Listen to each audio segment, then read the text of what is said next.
سهار مو په خیر ډاکټر ذاکر نایک. تر هر څه د مخه له تاسې ستاسو د هڅو له امله مننه کوم.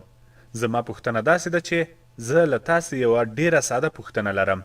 کله چې تاسې د اسلام او تروریزم په اړه خبرې کوئ، دا یوه ډیره ساده پوښتنه ده چې زه یې د ځواب موندلو په لټه کې یم.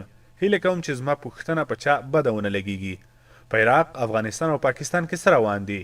کله چې دې ته ورته خبرونه اورو چې یوې میرمنې خپلو ماشومانو ته خواړه پخول چې ځانمرګي برید کې ووژل شوه. زه غواړم ډیره ساده پوښتنه له تاسې څخه وکړم. دا نو څه دي؟ آیا دا اسلام دی؟ او که دا کارونه هغه څوک کوي چې له اسلامه ناخبره دي؟ او که دا له اسلام څخه د هغوی ناسم درک دی؟ او په بښنې سره ماته داسې ځواب راکړئ چې په هغې کې دا نه وي چې په لومړۍ نړیواله جګړه کې دومره مړه شول او دومره ټپیان شول. دا وشول او هغه وشول.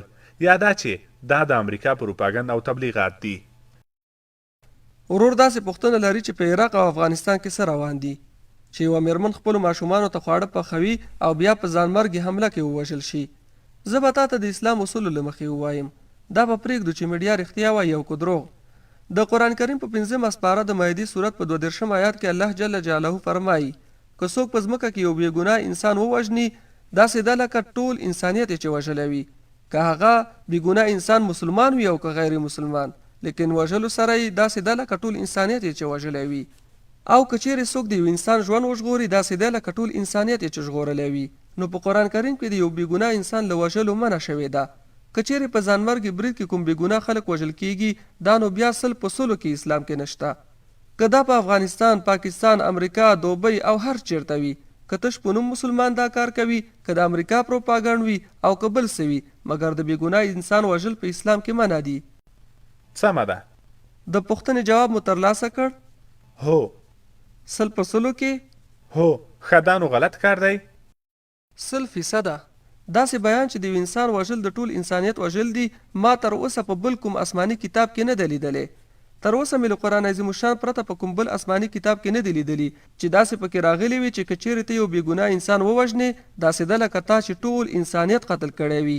او که چیرې د یو انسان ژوند وژغوري، داسې دی لکه د ټول انسانیت ژوند چې د ژغورلی وي. اوس زه له تاسې بله پوښتنه لرم. تاسې وویل چې دا غلط کار دی که نه؟ 100%. سمه ده سمه ده. ښه تاسې ولې دلته یاست؟ زه چې دلته دې خلکو ته ګورم ډېر معصوم او مینهناک خلک دي. ولې تاسې دا ډول غونډې په نورو ځایونو لکه افغانستان او پاکستان کې نه جوړوئ، تر څو هغوی ته ووایي چې هغه څه چې تاسې یې ترسره کوئ په اسلام کې نشته، او ورته ووایي چې د بېګناه خلکو په وژلو به تاسې جنت ته نه بلکې دوزخ ته لاړ شئ.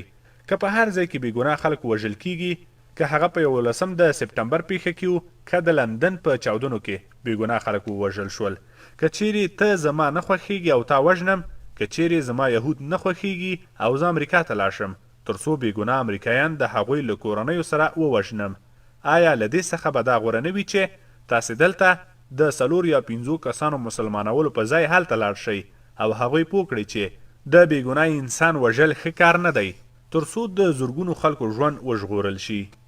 ماشاءالله، ورور ډیره ښایسته پوښتنه وکړه.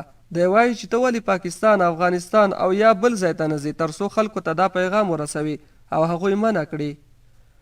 وروره زه هره ورځ ځم، حتی زه اوس هم هلته یم. زه په سټلایټ کې یم او زموږ پیس ټي وي له 100 میلیونه خلکو څخه زیات لیدونکي لري. دا څه دي؟ دلته په دې غونډه کې 120,000 ګډونوال حضور لري او ته وینې چې موږ دلته ویډیو ریکارډ کوو. نو ولې موږ ریکارډ کوو؟ ځکه موږ د ویډیو په واسطه کولی شو پاکستان ته لاړ شو، افغانستان او حتی امریکا ته لاړ شو. او د جهاد او تروریزم په اړه زما درس له 100 میلیونو څخه زیاتو خلکو ته رسېدلی، په دې معنی چې پیغام ټولې نړۍ ته رسیږي. زه هم دا اوس دا ویډیو ریکارډ ټیلیکاسټ ته ورکوم. زه هیڅوک نه مجبورم چې خامخا دې زما خبره ومني. آیا زه تا مجبوروم؟ نه نه نه. نو زه څنګه د افغانستان او پاکستان خلک مجبور کړم؟ په ورته مهال کې زه هم همدا وایم چې بېګناه خلک وژل کیږي. زه له تا سره موافق یم.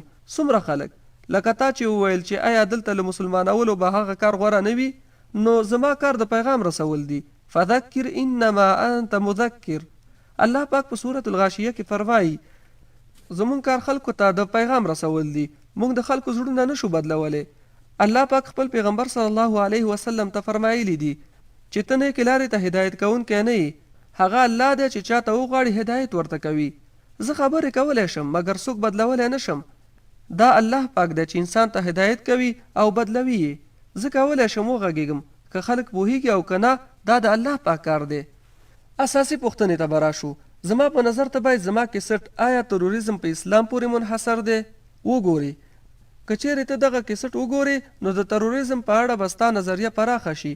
اوس ما ته وخت اجازه نه راکوي چې په دغې اړه وغږیږم. زما په نظر تروریستان زیاتره سیاستمداران دي.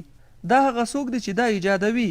که ته هر چیرته لاړ شي آیا ته پوهیږي چې په انډیا کې په ټولو پیښو کې سیاسون په مستقیم او غیر مستقیم ډول ښکیل دي؟